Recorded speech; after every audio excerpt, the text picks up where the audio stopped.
Agora eu vou chamar o Fábio Medina Osório, que é ex-advogado-geral da União. Boa noite, Fábio. Bem-vindo ao Papo Antagonista mais uma vez. Boa noite, Cláudio. Eu não sei se eu preciso de mais luz aqui, não sei se está um pouco escuro. Não, tá tudo bem. Dá para ver, dá para te enxergar bem. O áudio tá bom e eu já vou encadeando aqui algumas perguntas, porque eu acabei de conversar, você deve ter acompanhado a entrevista aqui com o Fábio Van Garten. Ele corroborou aí o posicionamento do TSE, que soltou uma nota mais cedo dizendo que não tem responsabilidade sobre a fiscalização dessas inserções de propaganda eleitoral, que isso cabe às campanhas. Você pensa diferente? Qual é a interpretação que deve ser feita da lei eleitoral em relação a essa questão das inserções, da divulgação das publicidades, das peças publicitárias, das campanhas dos candidatos? Cláudio, em primeiro lugar, eu quero destacar meu respeito e admiração pelo presidente do TSE, o ministro Alexandre de Moraes, e eventualmente, alguma crítica ao TSE não é nenhuma crítica pessoal ao eminente ministro Alexandre de Moraes, por quem eu tenho o máximo respeito e admiração. A resolução 23.610 do TSE de 2019 regula efetivamente aí, os poderes fiscalizatórios das coligações e também, principalmente, do Ministério Público para hipóteses como essa. E, de fato, lá na ponta, o tribunal não tem esse poder de fiscalizar a veiculação das propagandas. Mas o Ministério Público Eleitoral tem, sim, esse poder, é uma matéria de ordem pública, não tem prazos específicos nem regulados de forma expressa pelo tribunal para essa fiscalização, porque é uma matéria de ordem pública, e eu creio aí que houve uma lacuna muito importante que nós temos que considerar na atuação do Ministério Público Eleitoral no Brasil como um todo, e que tem um custo considerável para a sociedade brasileira. Por quê? O Ministério Público Eleitoral deveria estar fiscalizando a veiculação dessas propagandas, porque elas afetam, digamos, se comprovado que houve efetivamente essa desigualdade no processo eleitoral, no volume que essas auditorias estão apontando, isso tem um peso no processo democrático como um todo.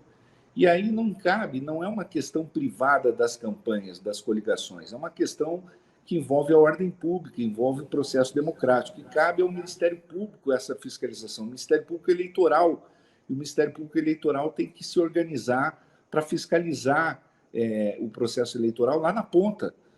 Nos municípios, o Ministério Público Eleitoral tem que estar estruturado para essa fiscalização e tem que atuar nessas impugnações, nessa fiscalização. É óbvio que foi ressaltado aqui também, traz uma ponta de preocupação quanto à distribuição dessas mídias para esses veículos. E aí, sim, o TSE tem uma responsabilidade, porque nós estamos tratando de propaganda eleitoral obrigatória.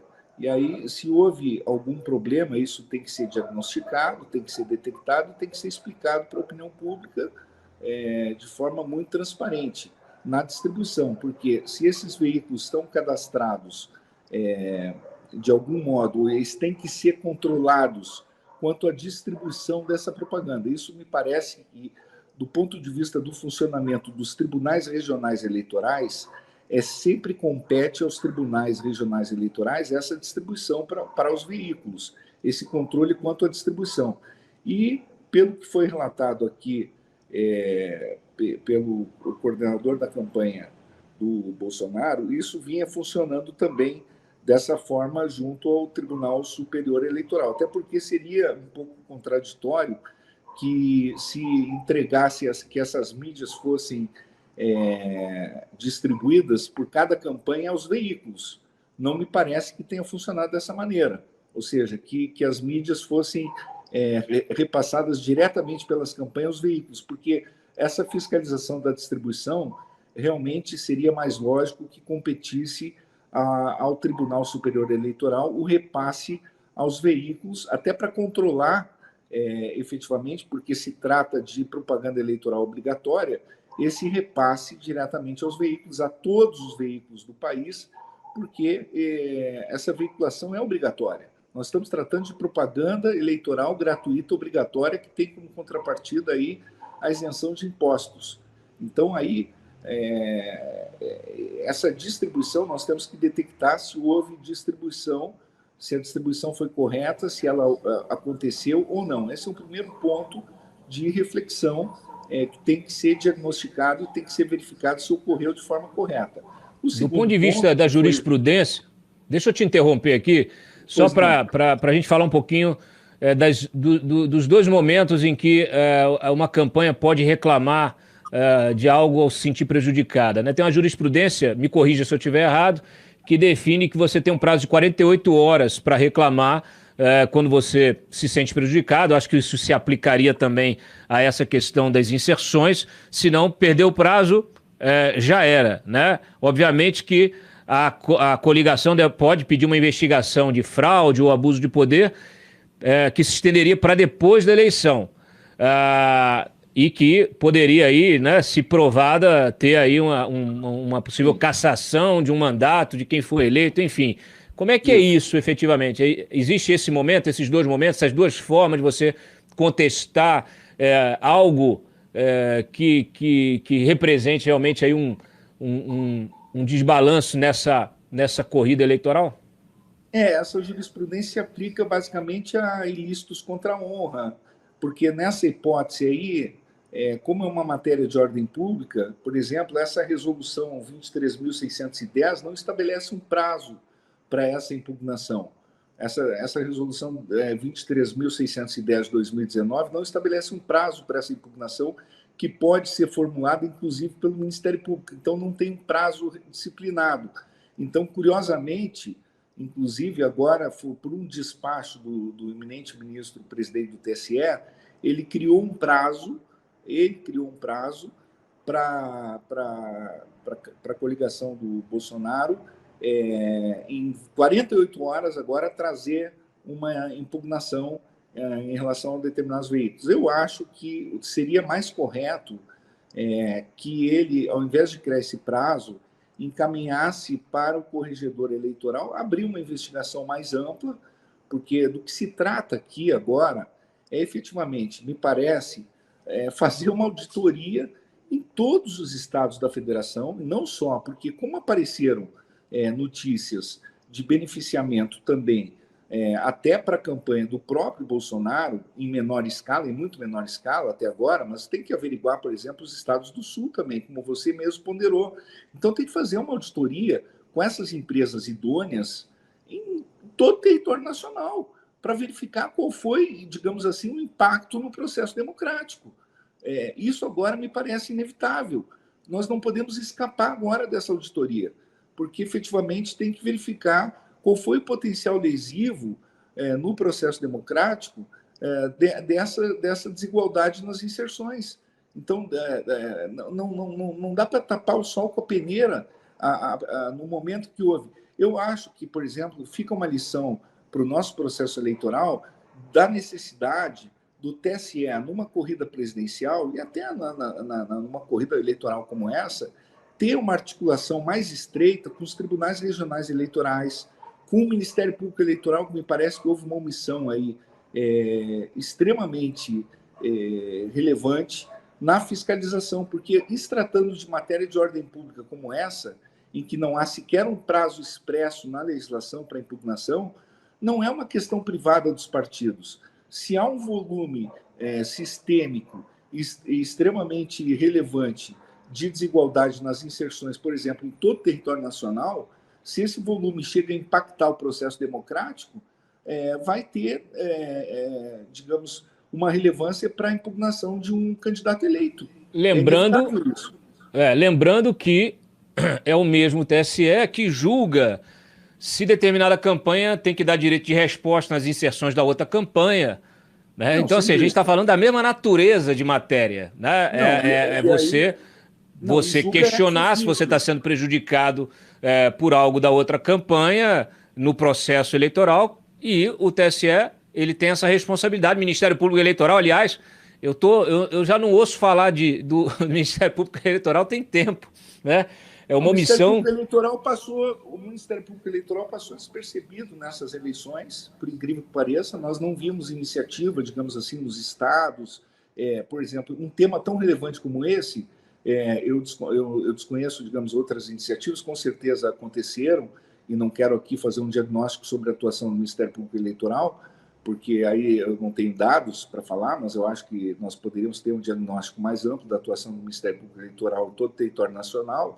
Mas o certo é que o TSE manifestou uma preocupação muito relevante com as fake news, que eu acho que é importante essa preocupação. O problema todo foi uma exacerbação desse conceito de fake news para atingir, por exemplo, os chamados ilícitos de opinião, ao ponto de nós termos, por exemplo, um ex-ministro do STF censurado na sua fala.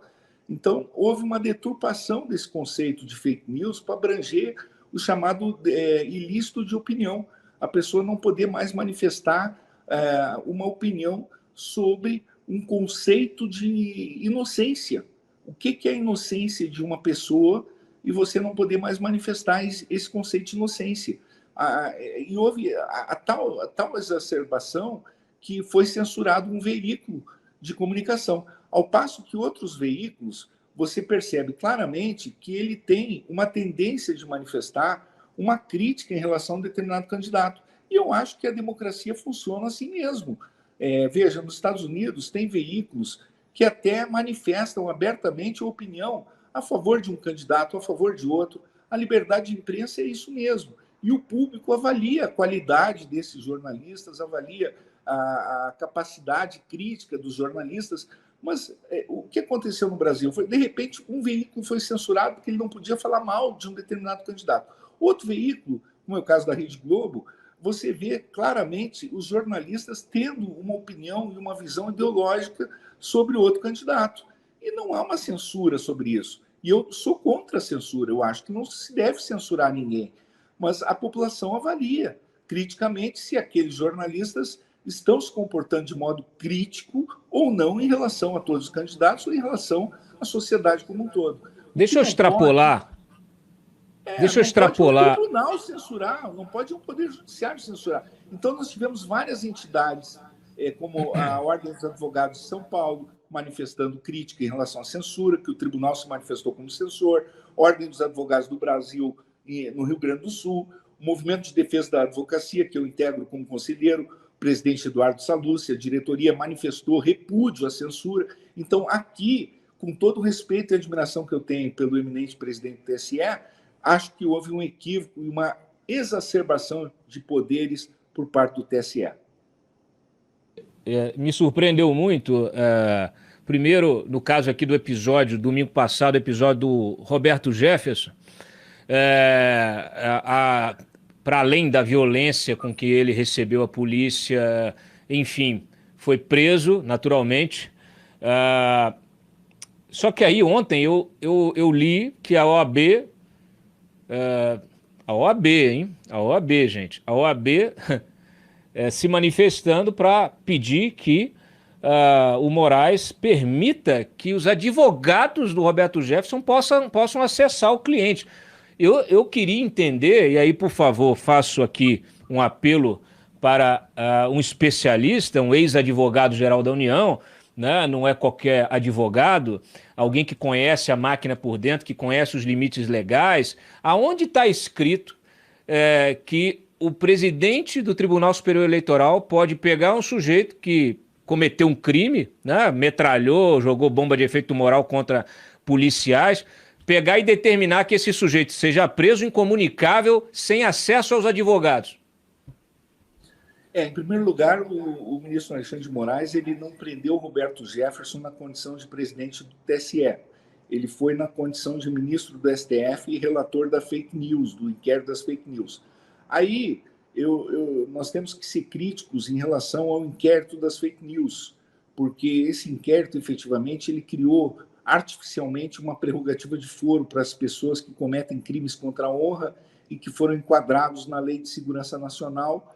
E aí, isso criou realmente uma indignação muito grande no meio jurídico, foi alvo de críticas, esse inquérito da Associação Nacional dos Procuradores da República, foi alvo de críticas do Conselho Federal da OAB, mas o Supremo Tribunal Federal acabou encampando essa tese. Roberto Jefferson é uma pessoa que realmente não tem ali escrúpulos, agrediu verbalmente ministros, mas deveria responder crime por ilícito contra a honra e não ser enquadrado na Lei de Segurança Nacional. Acabou ali sendo preso por força da Lei de Segurança Nacional e, no caso concreto, teve o descumprimento da medida cautelar que lhe foi imposta com base nesse inquérito abusivo. O inquérito realmente é abusivo. Há um consenso na comunidade jurídica sobre isso, que o Supremo Tribunal Federal exorbitou dos poderes nesse inquérito.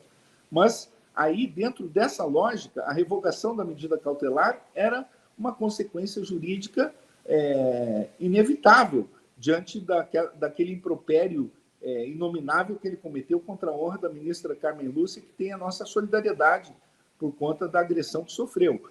E aí, a resistência armada realmente foi uma conduta de delinquente que ele cometeu ali e teria que ser preso, até mesmo em flagrante. O problema todo foi na decisão inicial do ministro Alexandre de Moraes, em que ele restringiu o acesso até dos advogados do réu.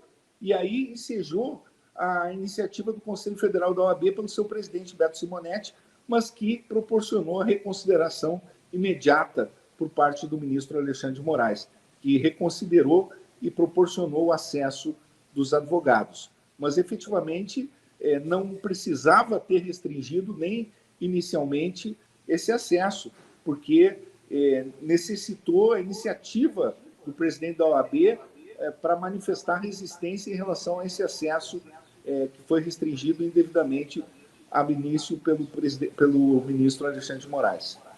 Deixa eu te extrapolar aqui a tua participação. Você, como um advogado que tem trânsito nos corredores de Brasília, nos corredores dos tribunais superiores, você que atuou como advogado-geral da União, que tem, vamos dizer assim, contato e diálogo com outros, com ministros de tribunais superiores, com outros advogados, com a comunidade jurídica aqui em Brasília. O que se fala? Não tem ninguém para chegar lá e... menos Moraes. Olha, não tem ninguém para... Eu vi tanta gente se unindo aí em prol da democracia, né, soltando manifesto, fazendo protesto de rua, etc. e tal. Como é que isso está... Por que não há nenhum tipo de mobilização? Pedem uma audiência com o Moraes e passam a tentar criar um diálogo? Porque assim, eu estou muito preocupado com o futuro do Brasil. Não é por causa do dia 30, não. É porque assim, a caixa de Pandora está aberta. Você tem um poder arbitrando em relação a prerrogativas do cidadão, prerrogativas de advogados, enfim... pisoteando aí vários capítulos da Constituição, e não me parece que isso vai acabar no dia 30, no dia 1º, no dia 31, né, depois do domingo, na segunda-feira. Como é que é? Ninguém se fala, ninguém faz um apelo, está todo mundo calado, estão com medo. O que está acontecendo? Eu não sei se você pode falar, mas gostaria que se você puder, não precisa nominar ninguém, não precisa fulanizar, mas como alguém que está preocupado com isso, com censura, etc. e tal, você tem procurado interlocutores do Moraes? Qual é a reação do ministro, do seu entorno, de outros ministros? A gente viu até a Carmen Lúcia também apoiando de forma temporária, aí, até dia 30, pode censurar, umas coisas assim estranhas.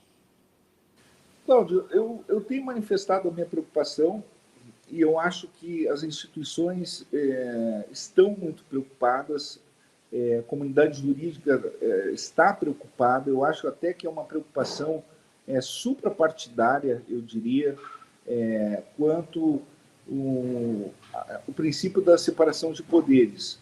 O Supremo Tribunal Federal teria que passar por um freio de arrumação, talvez. Realmente há um certo ativismo judicial hoje em curso.